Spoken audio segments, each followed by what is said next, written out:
Abdullah Raja Jamblong Sampang.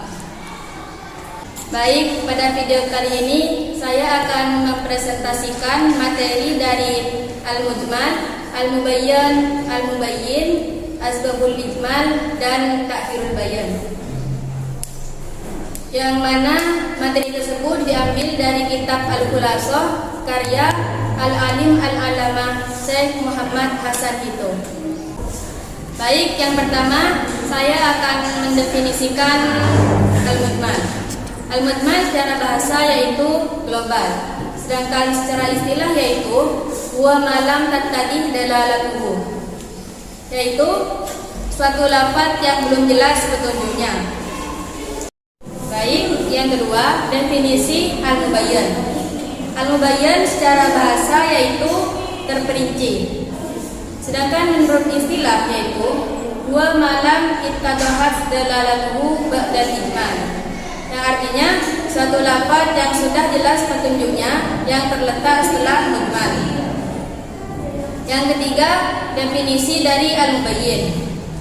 Al-mubayyin yaitu huwa ma bihi tattadihud dalalatuhu min qaulin aw fi'lin aw kitabatin, yang artinya suatu lafaz tersebut yang menjadi jelas petunjuknya baik dari perkataan, perbuatan ataupun tulisan.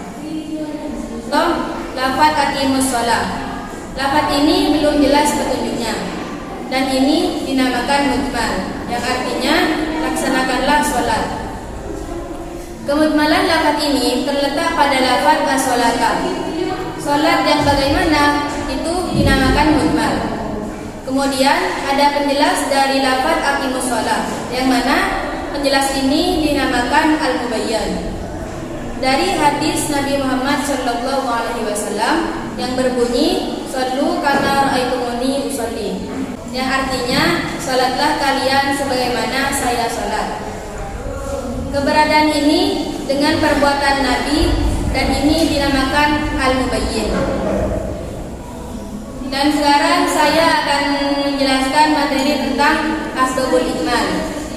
Asbabul ijmal ada 3. Yang pertama al-iqlal, yang kedua marji'us sifah, yang ketiga istisna madhul. Sebagaimana yang sudah dijelaskan di awal, seperti yang didefinisikan oleh Syekh Muhammad Hasan Hito, bahwasanya ijmal itu adalah lafaz yang belum jelas petunjuknya. Syekh Muhammad Hasan Hito memasukkan iqlal menjadi salah satu penyebab kemujmalan. Contoh pada lafaz al-muhtaru. Lafaz ini bisa menjadi isim fa'il dan juga isim maf'ul. Adapun yang isim fa'il yaitu dibaca dengan muhtayyirun, dan yang isim maf'ul yaitu dibaca muhtayyirun. Dan yang kedua yaitu Syekh Muhammad Hasan Hito menjelaskan bahwasanya penyebab terjadinya kemujmalan yang kedua adalah marji'us sifah, sebagaimana dalam contoh berikut ini. Zaidun tabibun mahirun, yang mana titik pembahasan pada lafaz ini yaitu adalah lafaz mahirun. Apabila mahirun kembali kepada Zaid, maka Zaid bukan hanya pintar dalam bidang kedokteran, akan tetapi bidang dalam segala hal.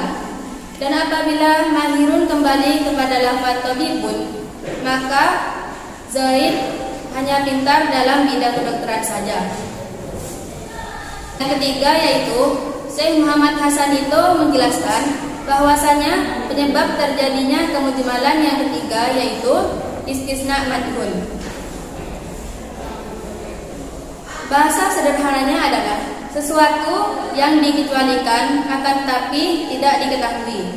Contoh pada firman Allah, uhillat lakum bahimatul an'am illa ma yusla alaikum, yang artinya hewan ternak dihalalkan bagimu kecuali yang akan disebutkan kepadamu. Apa yang disebutkan? Dan lalu turunlah ayat hurrimat alaikumul maitatu waddam wa lahmul khinzir wa ma uhilla li ghairillah, yaitu diharamkan bagimu memakan bangkai, darah, daging babi, dan juga yang disembelih bukan atas nama Allah. Jadi yang dikecualikan di sini adalah darah, bangkai, daging babi, dan juga hewan yang disembelih selain nama Allah. Baik, saya sekarang akan menjelaskan materi takhirul bayan. Takhirul bayan adalah mengakhirkan penjelasan. Takhirul bayan ada dua. Yang pertama, takhirul bayan an waqtil khitab ila waqtil hajar wal amal. Dan yang kedua, takhirul bayan an waqtil hajar wal amal. Yang pertama yaitu takhirul bayan an waqtil khitab ila waqtil hajar wal amal. Mengakhirkan penjelasan saat pembicaraan hingga waktu yang dibutuhkan. Apakah boleh? Hukumnya boleh menurut jumhur ulama. Contoh seperti turunnya perintah sholat 5 waktu saat Isra Mi'raj, tapi tata caranya tidak dijelaskan pada waktu Isra Mi'raj. Dan yang kedua yaitu takhirul bayan an waqtil hajah wal amal. Mengakhirkan penjelasan hingga melewati batas waktu yang dibutuhkan. Dalam permasalahan ini, Asy'ariyah memperbolehkan dan Mu'tazilah tidak memperbolehkan. Akan tetapi keduanya sepakat bahwasanya dalam realitanya tidak akan terjadi hal seperti ini. Sekian pembahasan dari saya, kurang lebihnya mohon maaf. Akhiran, assalamualaikum warahmatullahi wabarakatuh.